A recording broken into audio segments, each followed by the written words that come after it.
Hello everyone. I welcome you to the fourth lecture of Samuel Johnson's poem London, a poem in the imitation of the third satire of Juvenal. So let's begin. Line number 98 onwards reads, Illustrious Edward, from the realms of day, the land of heroes and of saints survey, nor hope the British lineaments to trace, the rustic grandeur or the surly grace. But lost in thoughtless ease and empty show, behold the warrior dwindled to a bow. Sense, freedom, piety refined away, of France the mimic and of Spain the prey. Now, in these lines, Thales is referring to Edward, and which Edward is he talking about? He's talking about Edward III. He was a king who lived from 1312 to 1377, and he was famous for his victories over the French at a place called as Crecy or Brady. Okay. Now, Thales goes back in time to invite this Edward III, and he was known to be a great warrior who has, as I mentioned earlier, defeated the French. So he wants him to come back from heaven in order to watch over, see what he says, the land of heroes and saints. So he wants Edward III to watch over the land of saints and heroes.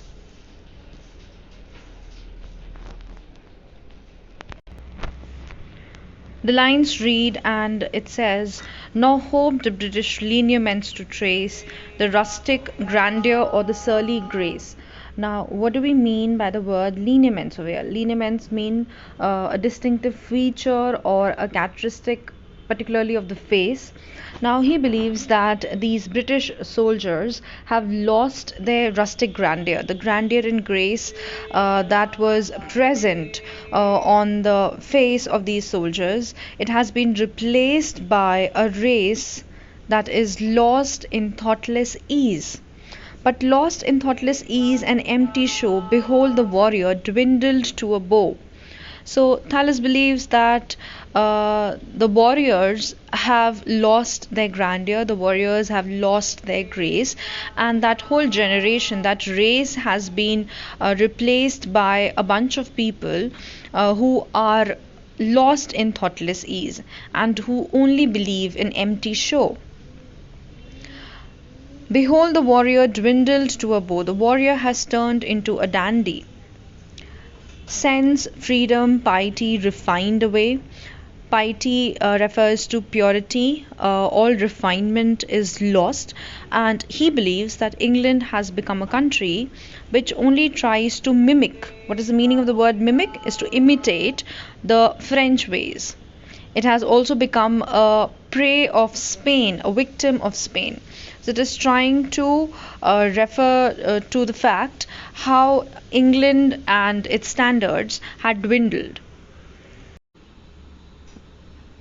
Referring to the criminals, he says and writes, All that at home no more can beg or steal, or like a gibbet better than a wheel, hissed from the stage or hooted from the court, their air, their dress, their politics import.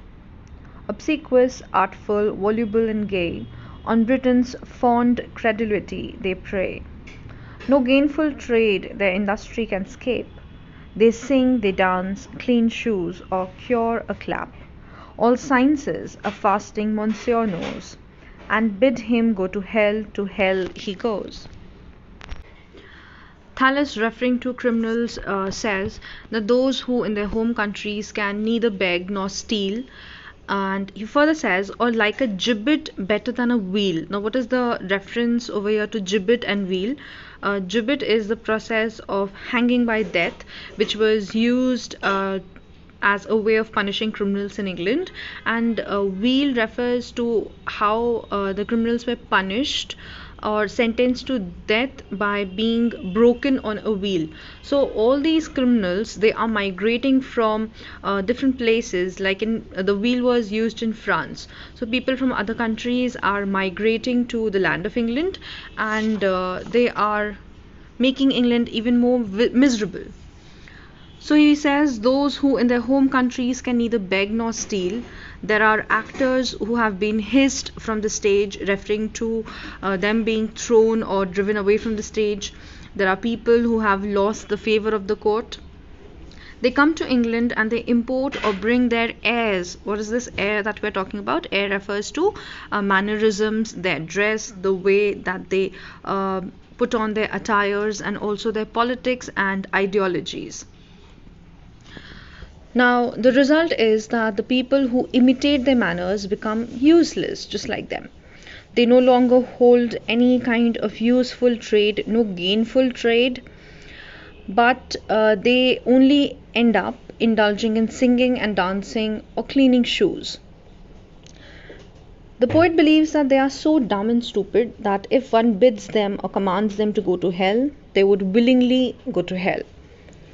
So, on Britain's fond credulity, they prey. These criminals, they are migrating from other lands into Britain and making it a much more miserable place than it had already turned into.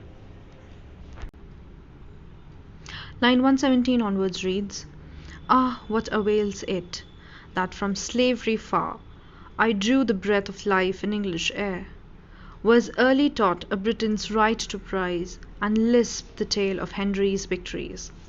If the gulled conqueror receives the chain, and flattery subdues when arms are vain."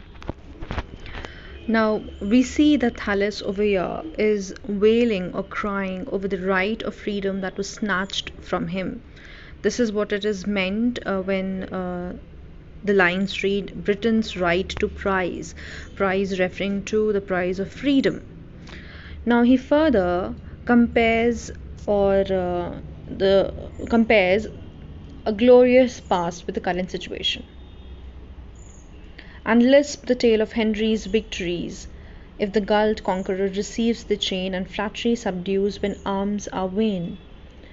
So, the victories are the current situation is compared with the victories of a glorious past, victories of Henry V over the French.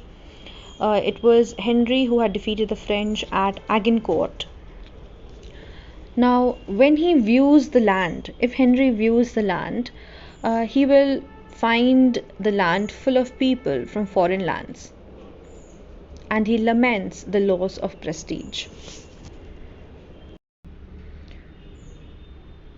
So, what Thales wants to say is that if the past victorious conquerors look back on the land of present contemporary England, they will find that people of the land have been replaced by foreigners. There are other people inhabiting the land, and the glory that it once enjoyed has lost its lustre. Studious to please and ready to submit, the supple Gaul was born a parasite. Still to his interest true wherever he goes, wit, bravery, worth his lavish tongue bestows. In every face a thousand graces shine, from every tongue flows harmony divine. These arts in vain our rugged natives try, strain out with a faltering diffidence ally, and gain a kick for awkward flattery. So here these lines refers to these foreigners who are currently migrated to England, mostly criminals, and he talks about these people, particularly the Frenchman, who bends but does not break. Studious to please and ready to submit. So he is ready to bend, but he's not ready to break. The supple Gaul was born a parasite. The supple Gaul refers to the Frenchman who has learned the art of pleasing and is always ready to submit. Still to his interests true wherever he goes, he is only concerned with his own personal benefit. Wit, bravery, worth his lavish tongue bestows. So his lavish tongue refers to the free flowing tongue that bestows or gives or sings these songs of wit and bravery and worth, and indulges in meaningless flattery. So the Frenchman is well versed in the art of flattery, and he does so only for his own personal benefit. He further says and says, these arts in vain our rugged natives try. Now, since this art, referring to the art of flattery, Englishman is naturally unsuitable for such arts. So when these rugged natives, referring to the Englishmen, then when they try these arts, they try to lie, or they try to speak uh, in flattering tones, strain out with faltering diffidence a lie, and gain a kick for awkward flattery. So, what happens is that the lie spoken with flattering difference becomes very obvious, and therefore they get a kick for their awkward flattery. It's very obvious that they are trying to flatter, whereas the Frenchmen have mastered that particular art and they do it of their personal benefit, but the Englishmen are unable to use this art of flattery. This brings us to the end of lecture 4.